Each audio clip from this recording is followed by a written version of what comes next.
All right, hey guys, Patrick here in Southwest Fort Worth, and decided to do a little video this evening just to give an update of what's happening. This is going to be a quick and dirty kind of before video. I plan to do a lot of stuff this weekend, but I spent 3 weeks in Guam doing a week of training, back to school, just a lot of stuff happening, and I haven't really spent a lot of time in the fish room except for feeding them and keeping them alive. Now, I will say that as I was on Guam, I put 14-day feeders in, but then with the aquaponics and everything,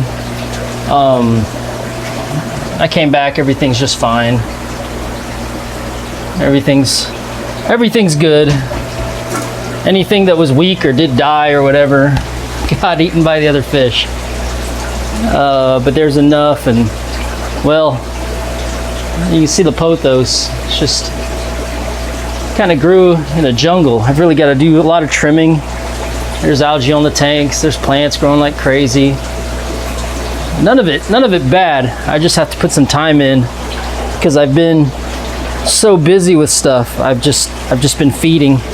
So before I feed tonight, I wanted to go ahead and do a quick update for folks that have been wanting this.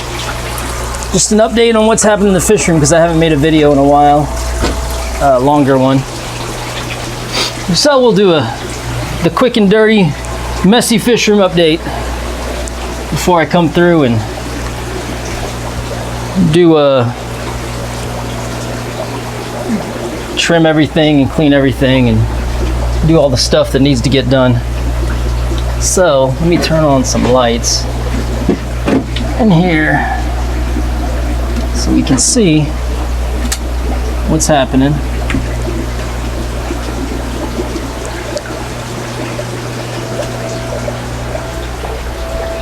So looking over here, I put some of these jewel cichlids outside and then some in here, and they're growing out.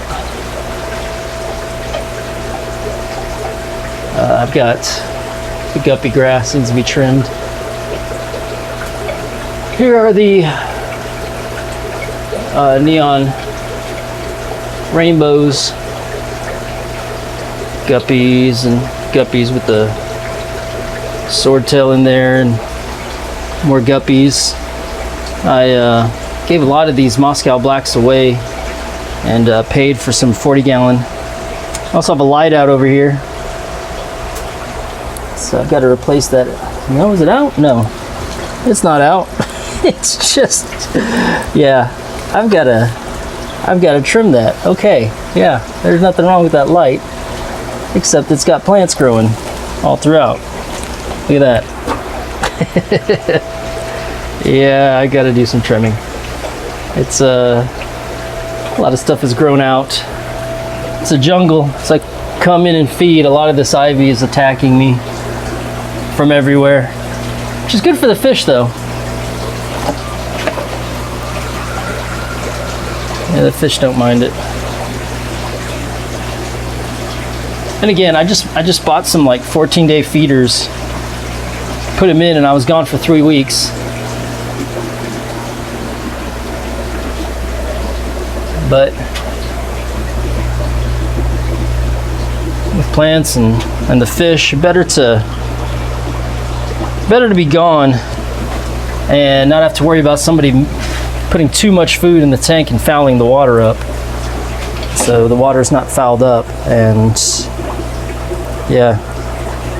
And I've also only been feeding once a day. I need to get the brine shrimp going again. I just haven't because I've been busy.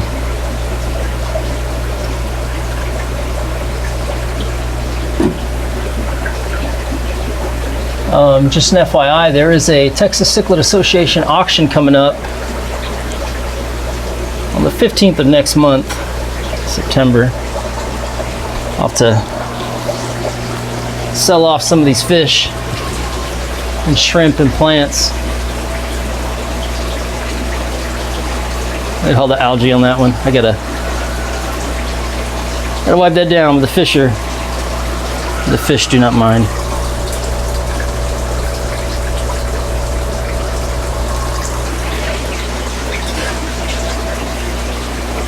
Yeah, I haven't even been switching out mops for the Bozeman. I've just been coming in the evenings. Look at all this ivy.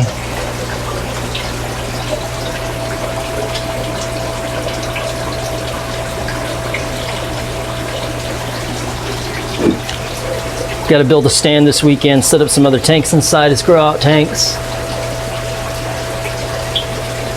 Go in, wipe stuff down, trim a lot of this ivy.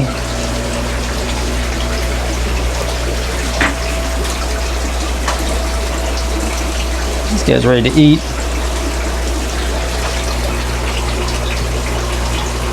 They are ready to grub.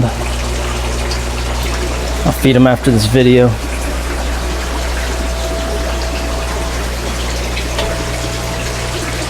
Something real cool, and I'm going to set it up later, is some of these ember tetras. I thought maybe they were like the neons and cardinals and they might need some softer water and whatnot, but I did see some like smaller ones in that tank. Well, all the way over to this tank, I look in here and there's an ember tetra growing out right there. So I'm going to make a concerted effort to start breeding some of those ember tetras because I like them a lot. They're a cool little fish. And I got these grid baskets from Guam when I was there. I'm gonna try those out. New way to, just a different attempt at breeding some of these egg scattering fish. I did get some of these metallo filters and they were working all right. I had some fry before I left, but some of the fish would get like inside of them, kind of caught when and they were harder to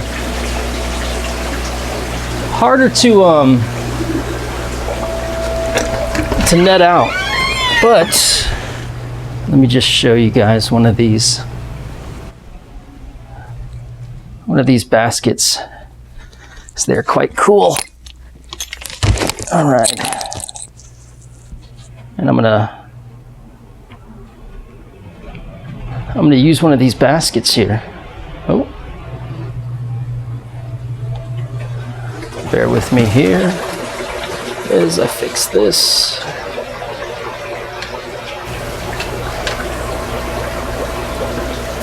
All right, took you for a little ride there. We're back. Anyway, but I'm gonna put some fridge insulation around this, have it just float. And I like this because these holes are smaller than the typical pond basket holes that I get, or the pond baskets I get in these holes. These holes are bigger, and a lot of the ember tetras, neons, cardinals, they can like get stuck or get through these holes because these holes are bigger, whereas these are smaller. That big old basket was $6, so I got like 4 of them from Guam. But anyway, I'm gonna try that out. Check that out. I also went and so I was having to do 2 brine shrimp things. Decided to make a bigger one. Now I just got to start hatching them again.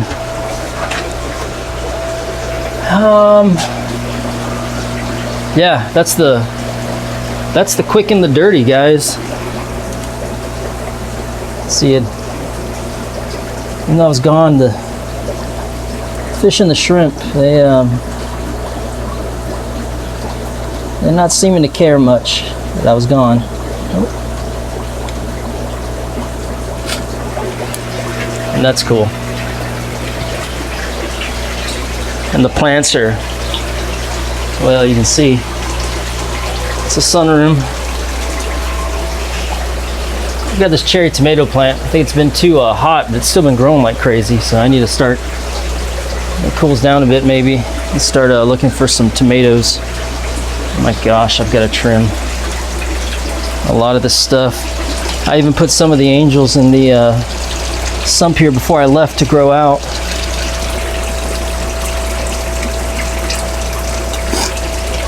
Caught a bunch. There's a gold There's 2 goldfish in there too. The big Placo, the guppies. Yeah, whatever. All right. So that's the quick and the dirty, the messy fish room, unfiltered. Yeah, no frills. But as long as the plants are taking care of the fish and the fish are taking care of the plants, the fish are healthy. That's what I like. Later.